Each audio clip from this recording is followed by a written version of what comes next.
رب العالمين والصلاة والسلام على سيد الأنبياء والمرسلين قال الله تعالى وتبارك في القرآن المجيد والفرقان الحميد وقضى ربك ألا تعبدوا إلا إياه وبالوالدين إحسانا صدق الله العظيم اللهم صل على سيدنا ومولانا محمد وعلى آل سيدنا ومولانا محمد وبارک وسلم. حمد و صلات کے بعد عزتوں کی مسند پر جلوہ فراز عالی مرتبت ذی وقار محترم محتشم علماء کرام اور واجب الاحترام ذوی الاحتشام برادران اسلام، السلام علیکم ورحمۃ اللہ وبرکاتہ.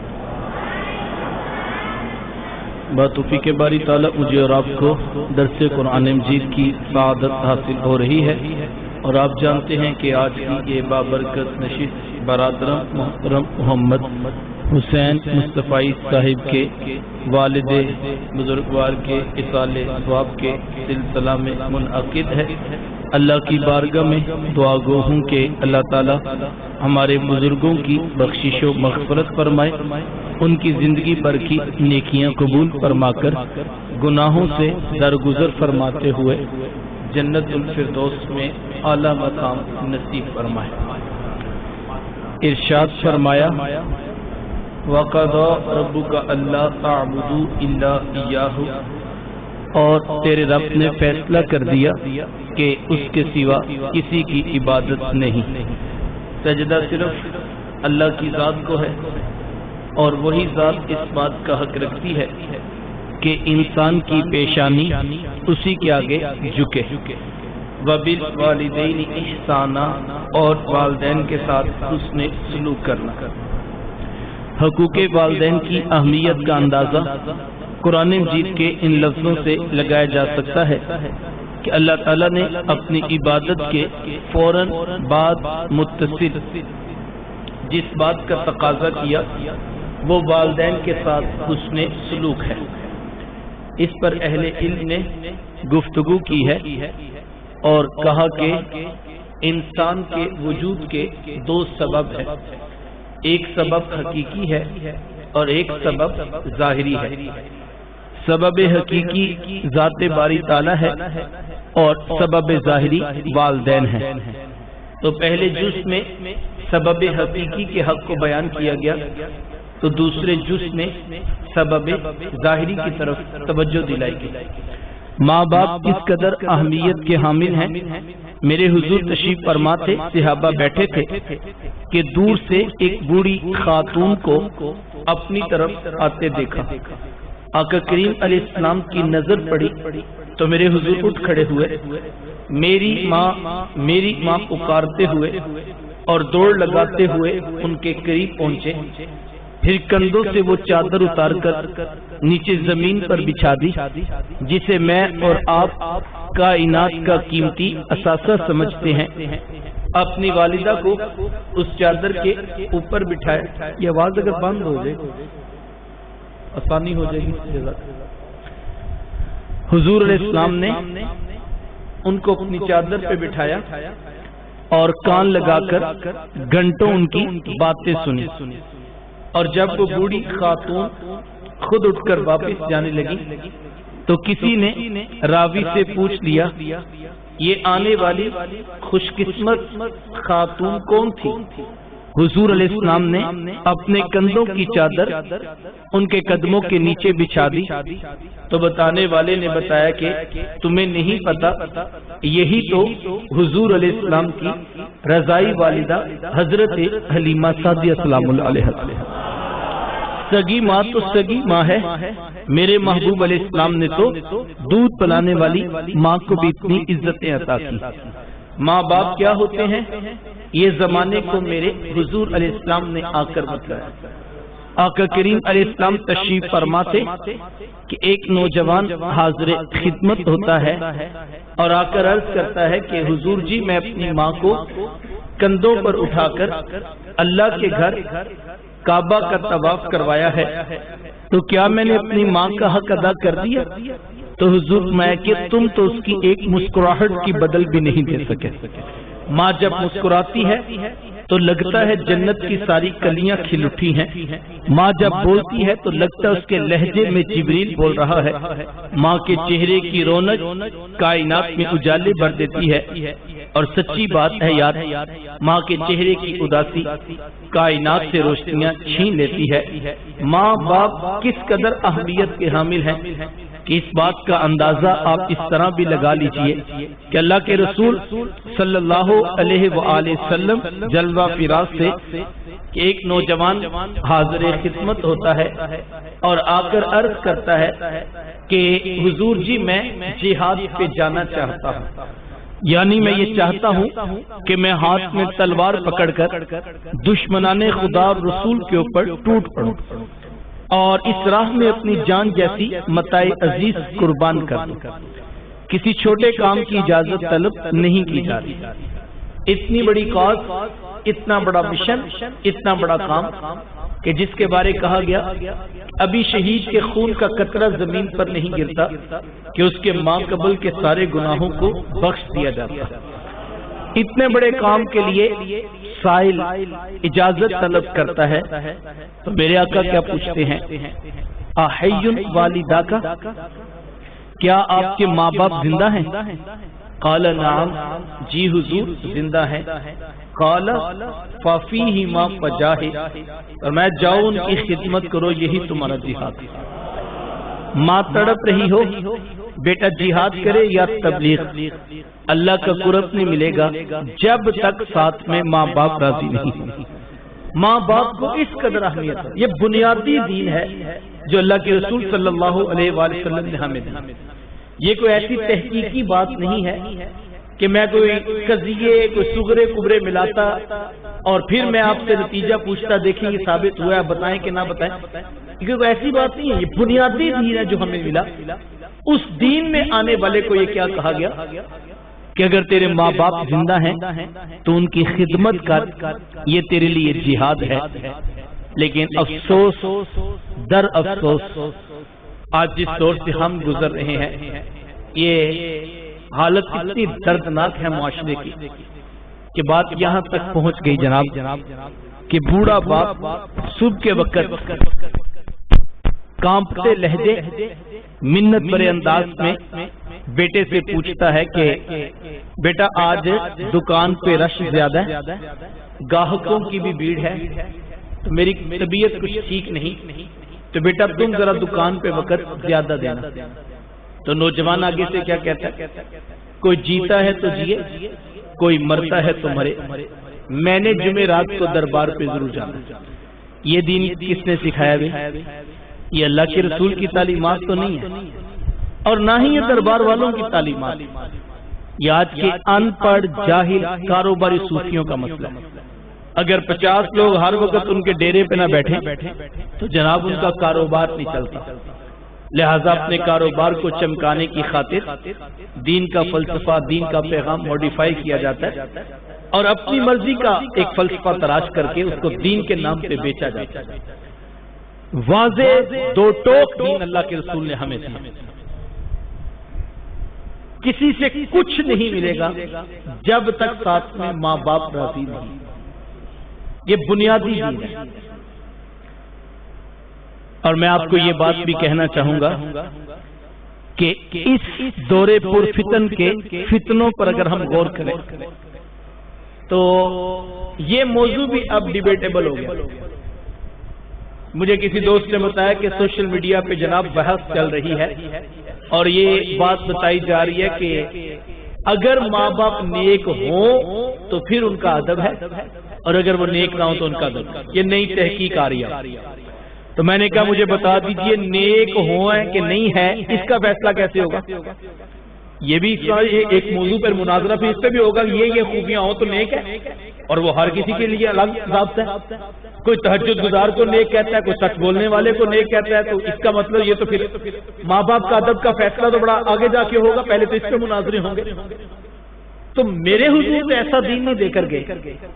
لیکن مجھے جمعے میں کسی نے کہا کہ ہم آپ کے پاس جمعہ پڑھنے آتے ہیں تو بات بالکل واضح ہوتی ہے. کبھی کوئی سوال ذہن میں آتا ہے تو پوچھ لیتے ہیں، ورنہ بالکل واضح سادہ سی بات سمجھ آ جاتی ہے. کبھی کوئی اعتراض بھی ذہن میں پیدا نہیں ہوا. تو سوشل میڈیا پہ تو بات بات پہ اختلافات ہیں.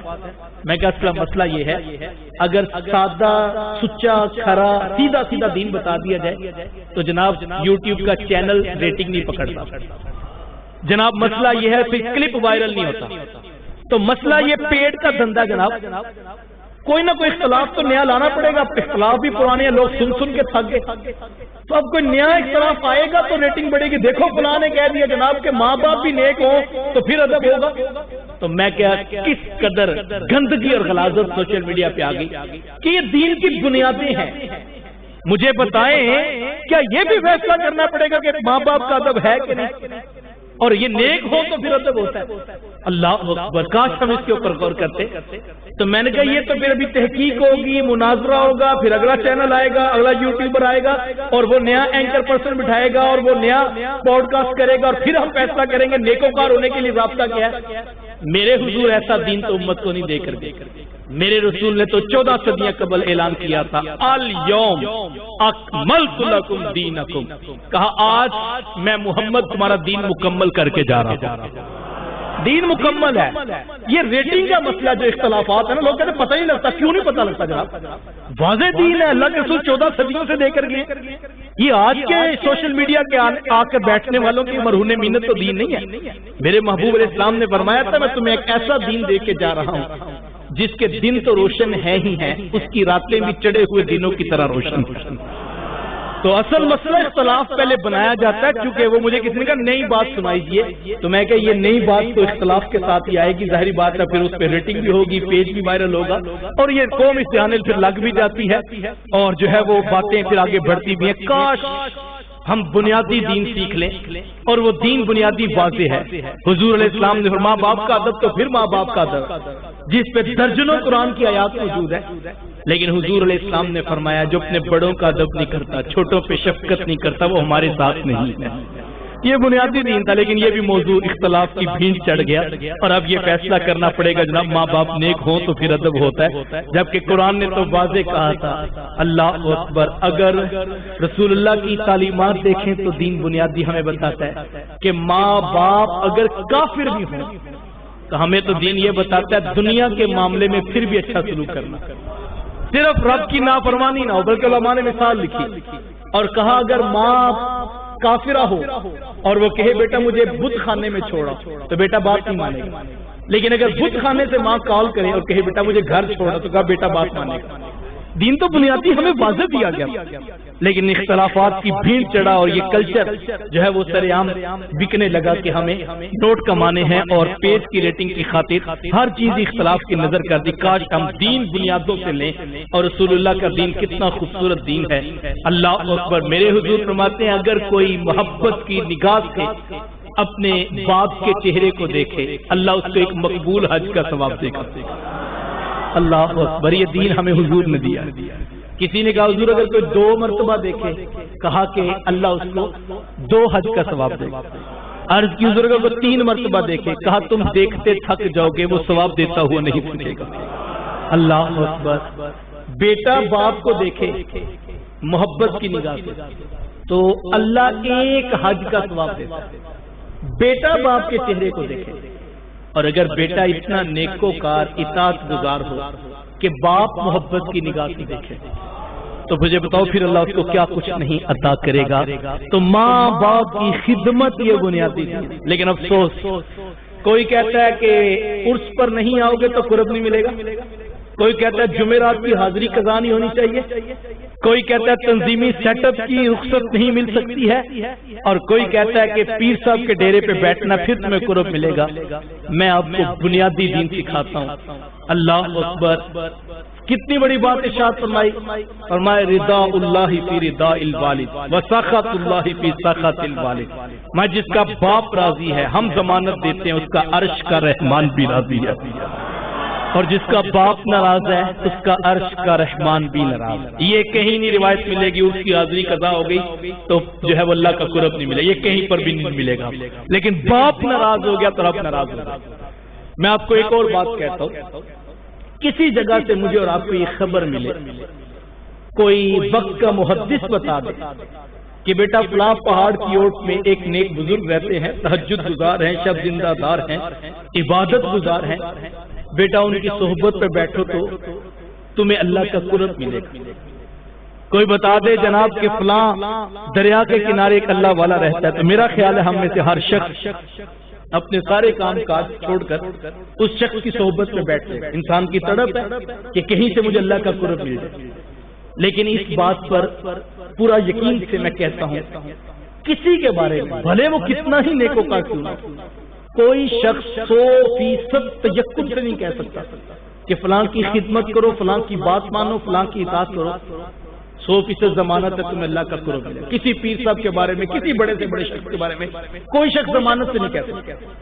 حسن گمان ہو سکتا ہے، امید ہو سکتی ہے، خیال ہو سکتا ہے، کسی کا وجدان ہو سکتا ہے، لیکن 100% یقین نہیں ہے کہ فلاں کو راضی کرو گے تو اللہ کا قرب ملے گا۔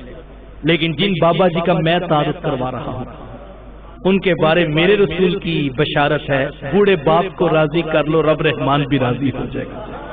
اور وہ بابا جی جن کا میں حوالہ دے رہا ہوں وہ کسی پہاڑ کی اوٹ میں یا دریا کے کنارے نہیں رہتے، وہ ہم سب کے گھر کے آنگن میں موجود ہیں۔ کاش کہ ہم ان کے پاس بیٹھے، ان کی دعا لیں، ان کی خدمت کریں، ان کی ہاں میں ہاں ملائیں۔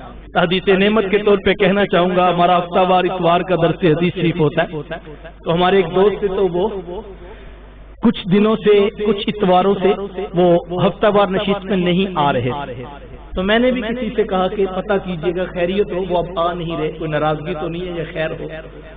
تو خیر انہوں نے کہا مجھے میسج آیا شام کو، تو کہنے لگے میں ملاقات کرنا چاہتا ہوں۔ تو خیر جب ملاقات ہوئی تو میں نے کہا خیر ہو آپ آتے نہیں؟ کہتے آپ کا پیغام ملا تھا، 4-5 ہفتوں سے میں واقعی حاضر نہیں ہو سکا، اور میں جو ہے وہ اصل وجہ یہ ہے کہ میرے والد صاحب بڑے بیمار ہیں، اور ہم بھائیوں نے آپس میں بیٹھ کے مشاورت کی کہ ابا جی کو مستقل طور پر کسی شخص کی ضرورت ہے جو ان کے پاس بیٹھے، ان کی میڈیسن، ان کی نگہداشت کرے۔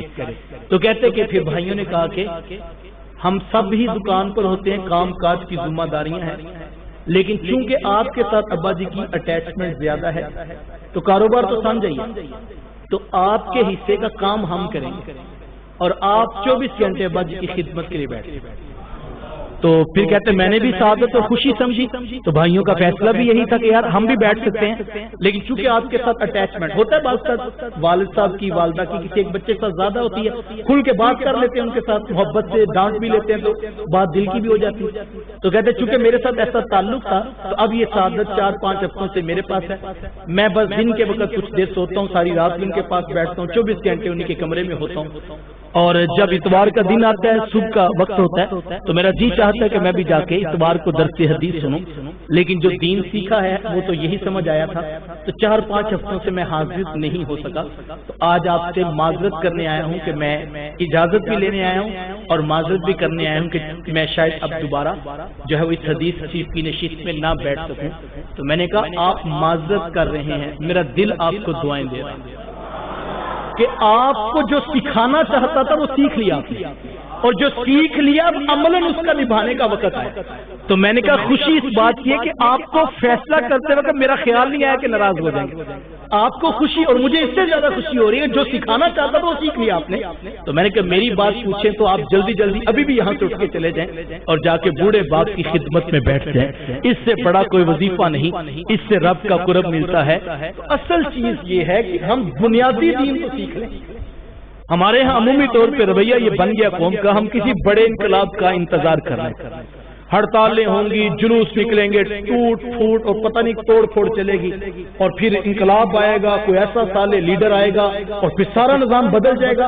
بڑی اچھی بات ہے، آپ انتظار کر لیجئے، مجھے کوئی انتظار نہیں، آپ خود انتظار کیجئے، شوق کی بات ہے، اچھی بات ہے، جب انقلاب آئے گا تو آپ اس کو بھی شامل ہو جائے گا، مجھے کوئی اختلاف نہیں، مجھے کوئی اعتراض نہیں، لیکن میں اتنا ضرور کہتا ہوں انقلاب جو آسمان سے اترنا تھا وہ 14 صدیاں قبل سونے محمد کی صورت میں اتر چکا۔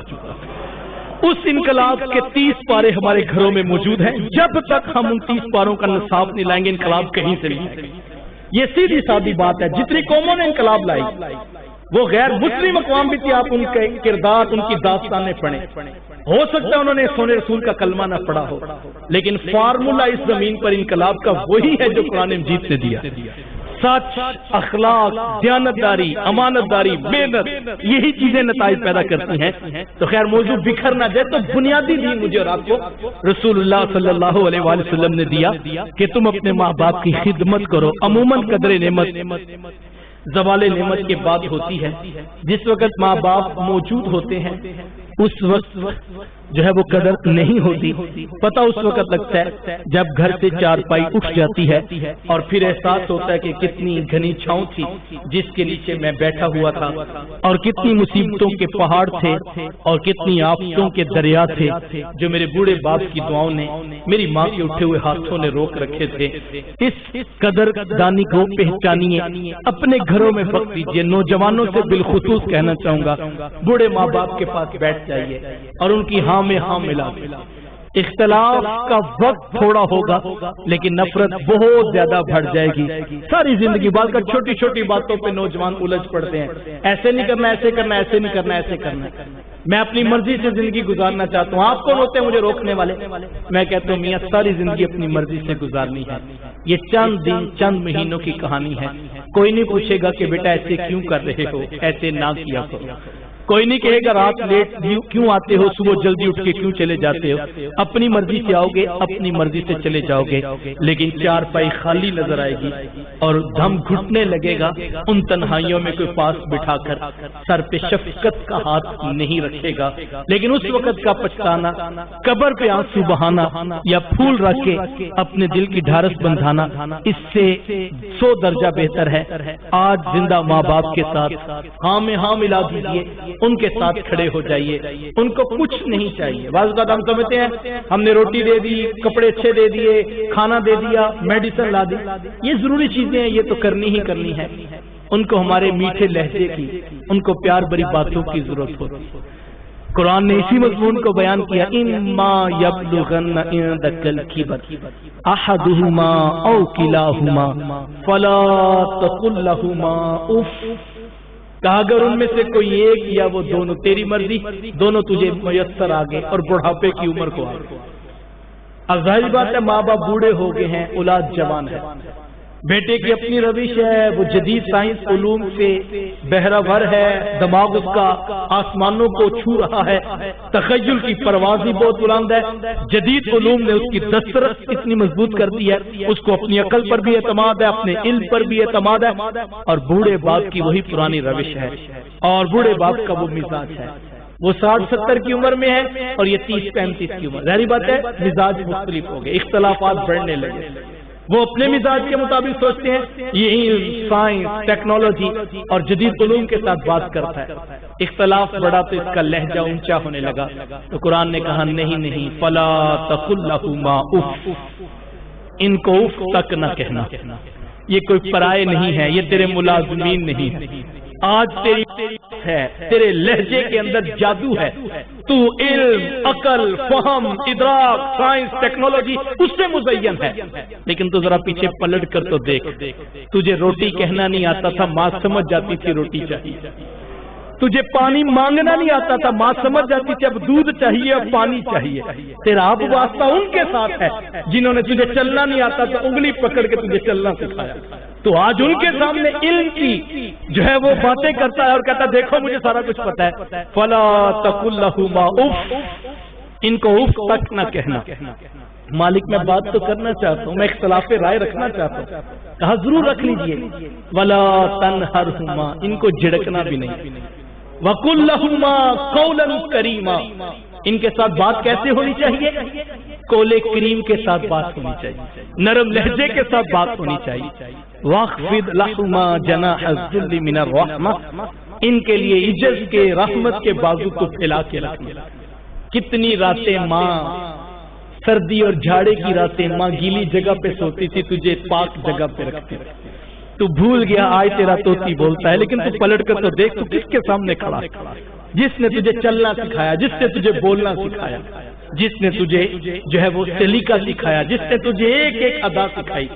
آج تم کے ساتھ ہم کلام ہونا چاہتا ہے، تیرا رب تجھے حکم دیتا ہے اف نہ کرنا، جھڑکنا نہ، قول کریم سے بات کرنا، عجز کے بازو پھیلائے رکھنا۔ مولا میں یہ سب کچھ کروں گا، کیا حق ادا ہو جائے گا؟ لگتا ہے ایسے جیسے قرآن کہتا ہے نہیں تو مالک پھر میں کیا کروں؟ کہا پھر دعائیں کیا کر رب ارحمہما کما ربیانی صغیرا، مولا جس طرح انہوں نے مجھے بچپنے میں پالا تھا تو بھی ان کے اوپر یوں ہی کرم فرما دے۔ تو یہ قرآن نے تو پورا مضمون دیا، بنیادی دین دیا ہمیں، کاش ہم اس بنیادی دین کو سمجھے۔ وقت سمٹ گیا، علماء نے 3 باتیں لکھی ہیں اور میں بات مکمل کر دوں۔ علماء نے کہا کہ کوئی شخص یہ چاہے کل قیامت کے دن اس کے ماں باپ اس سے راضی ہو کر ملاقات کرے تو اسے زندگی میں 3 کام ضرور کرنے چاہیے۔ میں اور آپ آج کی اس نشست سے یہ 3 باتیں بطور سبق اپنی زندگی میں شامل کر لیں اور ان کو ہمیشہ اپنے ساتھ جوڑے رکھیں۔ پہلی بات، کثرت سے ماں باپ کے لیے بخشش و مغفرت کی دعا کی جائے۔ ماں باپ زندہ ہوں تب بھی، ماں باپ وفات پا جاتا ہے۔ ایک روایت میں ہے کہ جو شخص روزانہ اپنے ماں باپ کی بخشش کی دعا کرتا ہے، میرے حضور فرماتے ہیں اس کے رزق میں کبھی بے برکتی نہیں، اللہ اس کو رزق کی فراوانی عطا کرتا ہے۔ اب دعائے بخشش کا انداز کوئی بھی ہو سکتا ہے، کل کا ختم دلوائیں، چہلم کی تقریب رکھیں یا سالانہ برسی کے عنوان پہ لوگوں کو جمع کریں، اپنے ماں باپ کے لیے بخشش کی دعا کروائیں، تو یقیناً یہ باعث ہے برکت عمل۔ لیکن اس مصروف ترین دور کے اندر کس کے پاس اتنا وقت ہے کہ وہ روزانہ سینکڑوں ہزاروں لوگوں کو جمع کرے اور پھر اپنے ماں باپ کے لیے بخشش کی دعا کروائے؟ یقیناً یہ مشکل کام ہے۔ گاہے بگاہے دوست احباب جو ہے وہ اس عمل کے لیے لوگوں کو جمع کرتے ہیں اور دعائیں کرواتے ہیں، کل چہلم دسویں کی تقاریب ہوتی ہیں، لیکن روزانہ تو آپ یہ کام نہیں کر سکتے، لوگوں کی اپنی مصروفیات ہیں، بلکہ کسی کو کیا بلانا۔ بعض اوقات انسان خود بھی بھول جاتا ہے کہ کیا آج میں نے ماں باپ کے لیے دعا کی، تو پھر کیا کیا جائے؟ علماء نے بڑی خوبصورت بات لکھی، کہا آپ کوشش کر کے محنت کر کے 5 وقت کے نمازی بن جائیں۔ اتنا خوبصورت عمل، اتنا خوبصورت عمل کہ بیٹے کی کوئی نماز پوری نہیں ہوگی جب تک وہ یہ دعا نہیں کر لے گا، ربنا اغفر لی ولی والدی، مالک مجھے بھی بخش دے، میرے ماں باپ کو بھی بخش دے۔ بہترین وظیفہ، اس کے اوپر میری اور آپ کی ہمیشہ توجہ رہنی چاہیے۔ کبھی قضا ہو جائے نماز، رہ جائے نماز تو یہ نہیں ٹھیک ہے، رہ گئی ٹھیک ہے، باقی صبح دیکھیں، نہیں، ہمیں نیند نہیں آنی چاہیے جب تک ہمارا سجدہ قضا ہو رہا ہے۔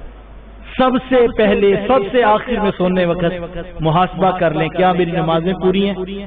اگر پوری ہیں تو اللہ کا شکر ادا کریں، مولا تیرا شکر ہے تیری بارگاہ کی حاضری قضا نہیں۔ ہمارا مسئلہ یہ، ہم نوٹوں کے ساتھ ہی سب کچھ ناپتے ہیں، لاکھوں میں تھا آج کروڑوں میں چلا گیا۔ ہمارے لاہور میں لوگ کہانیاں سناتے ہیں، آپ نے بھی سنی ہوں گی، جناب حضرت اللہ نے بڑا کرم کر دیا، کیا ہوا جناب؟ کہا مجھے اچھی طرح یاد ہے جناب، میں گاؤں سے ایک شاپر میں 2 سوٹ کپڑے کے ڈال کے لایا تھا، آج اللہ نے مجھے اتنا کرم کر دیا، میرے پاس تو رکشے کا کرایہ نہیں ہوتا تھا، ہال روڈ کہاں پہ مجھے یہ بھی نہیں پتا تھا، آج اسی ہال روڈ میں جہاں جناب میں 10 روپے پہ مزدوری پہ لگا تھا، آج جناب وہاں تاجر مارکیٹ کا میں صدر ہوں۔ لوگ بڑے فخر سے کہانی سناتے ہیں، میں کامیاب ہو گیا۔ مجھے ایک صاحب کہہ رہے تھے آج تیسری نسل اسی تاجر مارکیٹ میں بڑے پلازے میں ہم بیٹھے ہیں اور تیسری نسل نے بھی کاروبار سنبھال لیا، ہم اس وقت تجارت کے اوج سریا کو چھو رہے ہیں۔ بہت اچھی بات، بڑا اللہ کا کرم جناب، لیکن میرا سادہ سا سوال ہوتا ہے جناب، یہ تو بڑا کرم ہے کہ آپ 2 سوٹ کپڑے کے شاپر میں ڈال کے لائے، آج کہاں اللہ نے پہنچا دیا، تیسری نسل بھی اسٹیبلش ہو کے میدان میں کھڑی ہے۔ لیکن میں کہتا ہوں یہ آپ کا کمال سنا، یہ ساری کہانی تو اس کے کرم کی داستان، اس نے تو اتنا کرم کیا کہ گاؤں سے دیہات سے 2 سوٹ کپڑے لانے والے کو آج تاجر مارکیٹ کا صدر بنا دیا۔ جناب یہ اس کے کرم کی داستان ہے، آپ نے اس کے لیے کیا کیا؟ آپ کہاں پہ کھڑے ہیں؟ آپ گاؤں میں ہوتے تھے تب بھی بے نمازی ہوتے تھے، ہم شہر تاجر مارکیٹ میں بھی آگے تب بھی بے نمازی ہوتے، جب کپڑے سلے ہوئے پہنتے تھے، پھٹے ہوئے تھے، پیوند لگے ہوتے تھے، اس وقت بھی بے نمازی ہوتے تھے۔ آج جو ہے وہ انواع و اقسام کی نعمتیں ہیں، الماریاں بھری پڑی ہیں، لیکن صبح ہم اے سی بھی لگا ہوتا ہے، نیند بھی خوب آ رہی ہوتی ہے، لیکن ہمارے خراٹے ختم نہیں ہوتے اور نمازیں قضا ہو جاتی ہیں۔ سوال یہ ہے میں کہاں پہ کھڑا ہوں؟ یہ تو اس کے کرم کی داستان۔ علماء نے لکھا صبح آنکھ کھل جائے، سانس چلتی ہو، نہ کبھی غور کرے نا، جب بندہ سوتا ہے، مجھے بتاؤ سوتے میں روح کب کر لی جائے، کیا کر سکتا ہے انسان؟ یہ کوئی کرم ہے نہ پھر جیسے صبح اٹھتے آنکھ کھلتی ہے، فجر کیوں رکھی ہے اس نے؟ آنکھ کھل جائے اس کا شکریہ ادا کرو، اس کی حضور جھک جاؤ کہ مولا تیرا شکر ہے تو نے فجر کے لیے اٹھا دیا اور تو نے مجھے ایک زندگی کا ایک اور دن نصیب کر دیا۔ رات سونے لگو، دن خیر سے گزر گیا، عشاء پھر اس نے رکھ دی، سوتے وقت پھر ایک بار سجدہ کر لو، مولا تیرا شکر ہے آج دن خیریت سے گزر گیا۔ دن کو، اوقات کو، نماز کو جو ہے وہ اس طرح جوڑ دیا گیا کہ مجھے اور آپ کو رب کی یاد سے کبھی غافل نہیں ہونا ہے۔ نماز نماز نماز، بنیادی دین میں نے کہا میں اس پر بات کر رہا ہوں۔ پہلا بنیادی دین کا رکن میں نے عرض کیا آپ کے سامنے توحید باری تعالیٰ، اس کے ساتھ جوڑ کے ماں باپ کے حقوق، پھر نماز کی طرف میری دعوت ہے کہ اپنے سجدے کو کبھی قضا نہ ہونے دیجیے گا۔ اور تیسری بات علماء نے لکھی، ماں باپ فوت ہو جائے ان کے رشتہ داروں سے اچھا سلوک کیا جائے۔ ماں فوت ہو گئی ہے ماموں خالہ کے ساتھ، باپ فوت ہو گیا چچا تایا پھپھو کے ساتھ حسن سلوک کیا جائے، اس سے ماں باپ کی روح خوش ہوتی ہے۔ وہ کسی شاگرد نے پوچھا تھا کہ استاد جی ماں باپ فوت ہو جائے تو پھر کیا کریں؟ کہا بیٹا ماں باپ فوت ہو جائیں ان کی نشانیوں سے پیار کیا۔ کہا حضرت ماں باپ کی بھی نشانیاں ہوتی ہیں؟ کہا ہاں بیٹا یہ جو بہن بھائی ہوتے ہیں نا یہ ماں باپ کی نشانیاں ہوتی ہیں۔ ماں فوت ہو گئی ہے بہنوں کے سروں پہ شفقت کے ہاتھ رکھو، باپ فوت ہو گیا سینے سے بھائیوں کو لگا کے رکھو، اس سے ماں باپ کی روح خوش ہوتی ہے۔ ویسے بھی تعلیمات شریعت ہے، فرمایا وہ شخص جنت پہ داخل نہیں ہوگا۔ پوچھا کہ حضور کون جنت پہ داخل نہیں ہوگا؟ فرمایا قاطع الرحم، رشتوں کو توڑنے والا جنت پہ داخل نہیں ہوگا۔ تو مجھے اور آپ کو سلو کرنے کیجیے، اگرچہ مشکل ہے، یہ آسان کام نہیں ہے۔ بہن بھائیوں کی تلخ باتیں، ان کے سخت رویے برداشت کرنا یہ بڑا مشکل ہے۔ آقا کریم علیہ السلام نے فرمایا وہ شخص، اور یہ حدیث میں کہتا ہوں سارے جھگڑے چھوڑے جا سکتے ہیں اس ایک حدیث کے اوپر۔ حدیث دل کے کانوں سے سنیے گا اور میں بات مکمل کر دوں۔ فرمایا وہ شخص کے جو جھگڑا چھوڑ دے اس کے باوجود کہ وہ حق پر ہے کہ وہ جھگڑا کر سکتا ہے، ناجائز بات نہیں کر رہا، ظلم نہیں کر رہا، صحیح بات کر رہا، لیکن جیسے بات کرتا ہے دلائل دیتا ہے اختلاف بڑھتا ہے جھگڑا طول پکڑتا ہے۔ میرے حضور مانتے ہیں کوئی حق پر ہونے کے باوجود جھگڑا چھوڑ دے، فرمایا وہ جھگڑا چھوڑے ہم اسے جنت میں محل کی ضمانت دیتے ہیں۔ جنت میں محل اس کا ہمارے ذمے ہے، کس کا؟ جو حق پر ہونے کے باوجود جھگڑا چھوڑا۔ میں نے یہ تلا گنگ والی سائڈ پہ یہ حدیث بیان کی تو ایک بابا جی گاڑی کے پاس مل گئے تو کہنے لگے کہ ڈاکٹر صاحب میں نے یہ حدیث سنی ہے جب سے تو میں کوشش کرتا ہوں میں اس کے اوپر عمل کروں، لیکن میں پہلے کوشش کرتا ہوں جھگڑا ہو ہی نہ، اور اگر کبھی ہو جائے تو میں خود ہی جا کے سلو کر کے معافی مانگ کے آ جاتا ہوں۔ لیکن اب مسئلہ یہ بنا ہے کہ میری برادری والے میرا مذاق اڑاتے ہیں اور کہتے ہیں کہ اے بھی کوئی بندہ ہے، ہجے جھگڑا شروع نہیں ہوتا تو پہلے معافی مانگ لینا، تو لوگ میرا مذاق اڑاتے ہیں۔ تو میں نے کہا پریشان نہ ہوئیے، جنت میں محل کی ضمانت ہے، سوکھا کام تو نہیں ہوگا۔ پہلے نفس کہتا ہے نہیں نہیں صلح کیوں کریں، ہماری کون سی غلطی ہے، پھر شیطان دھوکہ دیتا ہے کہ تو کو کمزور ہے، اور پھر برادری کہتے ہیں ہم تیرے ساتھ کھڑے ہیں، ہم تو تیری وجہ سے لڑے ہیں ورنہ ہمارا کیا قصور تھا۔ تو سلو تو کوئی بھی نہیں ہونے دیتا۔ تو بعض کا بھائی بھائی کو کہتا ہے نہیں بولتا تو منہ کیوں لانا ہے۔ تو میں نے کہا کام تو مشکل ہے لیکن اگر نظر جنت پر ہو، جنت کے محل پہ ہو تو کام سوکھا ہو جاتا ہے۔ تو مشکل کام ہے لیکن یہ آسان کام ہوگا جب نتیجے پہ نظر ہو۔ ہمارے دوست کاروبار کو کہتے کہ کسی جگہ پہ ڈیل ہو رہی تھی تو جو ہے وہ ہم نے دوست کو بتایا کہ اتنے میں آپ کا پلاٹ بک جائے گا، اتنا پروفٹ آ جائے گا، لیکن موقع پہ جب آمنے سامنے بٹھایا تو وہ شخص مان ہی نہیں رہا۔ تو کہتے میں نے اشارہ بھی کیا کہ مسئلہ کیا ہے، خیر جب مان نہیں رہا تھا وہ کہتا تھا نہیں میں نے سیل نہیں کرنا۔ تو کہتے میں بازو سے پکڑ کے اس کو باہر لے گیا اور میں نے اس کو کہا کہ کیا مسئلہ ہے، کیا پروفٹ سمجھ نہیں آتا، آپ نے اتنے کا خریدا تھا اتنے میں بک رہا ہے، اتنا پروفٹ آپ کو موقع پہ آ رہا ہے، کیش نقد دے رہے ہیں۔ کہا مجھے پروفٹ سمجھ آتا ہے۔ تو کہا پھر مسئلہ کیا؟ کہا مجھے بندہ سمجھ نہیں آتا، میں اس بندے کے ساتھ کاروبار نہیں کرتا۔ تو کہتے ہیں میں نے اس کا بازو پکڑ کے کہا پیسے سمجھ آتا ہے، پروفٹ سمجھ آتا ہے؟ اس نے کہا پروفٹ سمجھ آتا ہے۔ تو کہا بندے کو کیا کرنا ہے، ابھی ڈیل ہونی ہے، دستخط ہونے، کہانی ختم۔ ہم نے بندے کو کیا کرنا، پروفٹ دیکھو پروفٹ کتنا ہے۔ تو کہتے اس کا ذہن بن گیا اور ہم نے سودا کروا دیا۔ یار پلاٹ میں سے لاکھ بچتا ہو، پروفٹ پہ نظر ہو، بندہ سمجھ نہ بھی آئے تو سودا ہو جاتا ہے۔ میں کہتا ہوں جھگڑے پہ نظر جنت پہ ہو کہ یار یہ میرا بھائی بھی تو ہے، سمجھ نہیں آتا، ہر بار میرے قصور نکال دیتا ہے، سمجھ نہیں آتا، یہ سمجھ نہیں آتا، لیکن اگر اس پہ غور کروں تو نتیجہ جنت ہے، پراپر نتیجہ ہے، نتیجہ جنت ہے، اور جنت کا بھی محل ہے، اور محل بھی وہ جس کی سونے محمد نے ضمانت لی ہوئی ہے۔ تو جب اس پہ نظر ہوگی بھائی سمجھ نہیں بھی آتا تو اچھا لگے گا، جنت ملنی ہے۔ یار گاہک سمجھ نہ آئے تو وہ تلخ باتیں کرتا ہے تو لوگ اب بعض اوقات ہم دیکھتے ہیں دکاندار جو ہے وہ اپنے لڑکے کو تھپڑ مارتا ہے، تجھے سمجھ نہیں آ رہا واپس کر لے مال، چونکہ دکاندار کو پتا ہوتا ہے یہ نادان ہے، اس کو نہیں پتا، جب پہلی بار بیچتا تھا پھر بھی 10 بچائے تھے اور اب اس کا تبدیل کر کے دینا، دوسرا لینا پھر بھی 5 بچنے ہیں۔ تاجر کی نظر کاروبار کے پروفٹ پہ ہوتی ہے، بدتمیز گاہک بھی ہو تو برداشت کر جاتا ہے، میں کہ یار وہ تو گاہک ہے، یہ تو اپنا بھائی ہے، یہ تو اپنی بہن ہے، لہجہ تلخ ہی صحیح، رویہ سخت ہی صحیح، بہن بھی لگتی ہے لیکن معاف کرو تو نتیجے میں جنت بھی ملتی ہے، جنت کے اندر محل بھی ملتا ہے اور محل کے اندر سونے محمد کی ضمانت بھی ملتی ہے۔ تو مجھے بتاؤ کتنا سوکھا ہو گیا، اگر سوچنے کا انداز بدل جائے تو ہماری نظر جنت پہ ہونی چاہیے، نتیجے مختلف آئیں گے، کاش کہ ہم نظر جنت کے محل پہ رکھیں۔ تیسری بات علماء نے لکھی، ماں باپ فوت ہو جائیں، جو نیکی دنیا میں وہ کرتے تھے وہ ٹوٹنی نہیں چاہیے، نیکی کا تسلسل جاری رکھا جائے۔ آج میرے ماں باپ کی نیکی کرتے تھے، کل میں کروں گا، پھر ان کی اولاد، پھر ان کی اولاد، پھر ان کی اولاد۔ نیکی کبھی بھی رائے گاہ نہیں جاتی، نیکی قبروں میں اجالوں کا سما کرتی ہے۔ اپنے مرحومین ماں باپ کے لیے بھلے 1 روپیہ ہی صدقہ کیوں نہ کریں، کوئی خیر کا کام۔ میں بھی کل لالا موسیٰ گیا، مجھے خوشی ہوئی، ایک شخص کہنے لگا کہ میں نے 7 واٹر پلاٹ لگوائے ہیں اور شہر کے اندر جو ہے وہ لوگوں کو صاف میٹھا پانی مہیا کرتا ہوں۔ کتنے لوگ پانی، انہوں نے مجھے ویڈیوز بھی دکھائی اور کہا کہ ہم یہ خیر کا کام کر رہے ہیں۔ کوئی حضور، یہ تو 7 واٹر پلانٹ ہے، کتنے لوگ پانی سے سیراب ہوتے ہیں۔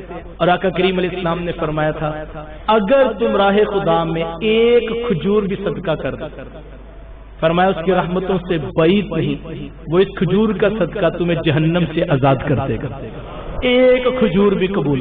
بعض کا نیکی کو ہم چھوٹا سمجھتے ہیں، نیکی کو چھوٹا نہ سمجھیے، اس کے نام پہ کی ہوئی نیکی کبھی چھوٹی نہیں ہوتی۔ اللہ مجھے آپ کو توفیقات عمل نصیب فرمائے۔ محترم محمد حسین مصطفی صاحب، ان کے والد محترم کی بخشش و مغفرت فرمائے، ہم سب کے ماں باپ کی اخروی زندگی آسان فرمائے، قبروں کو اجالے بقائے نور خوشبودار منور وسیع اور کوشادہ فرمائے۔ میں اپنی اگلی جگہ پر پہنچ کر انشاءاللہ نماز با جماعت ادا کروں گا۔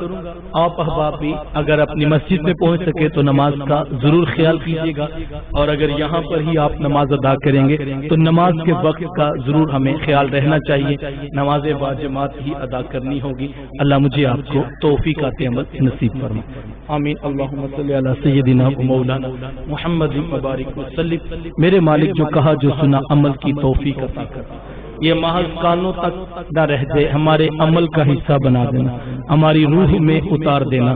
یا اللہ ہمارے بزرگوں کی بخشش فرمانا، مرحومین کے اصالے ثواب کے لیے جو کچھ پڑھا گیا اس کو اپنی بارگاہ میں قبول فرمانا، قبروں کو بقائے نور خوشبودار منور وسیع اور کوشادہ فرما۔ صلی اللہ تعالی علی حبیبہ محمد۔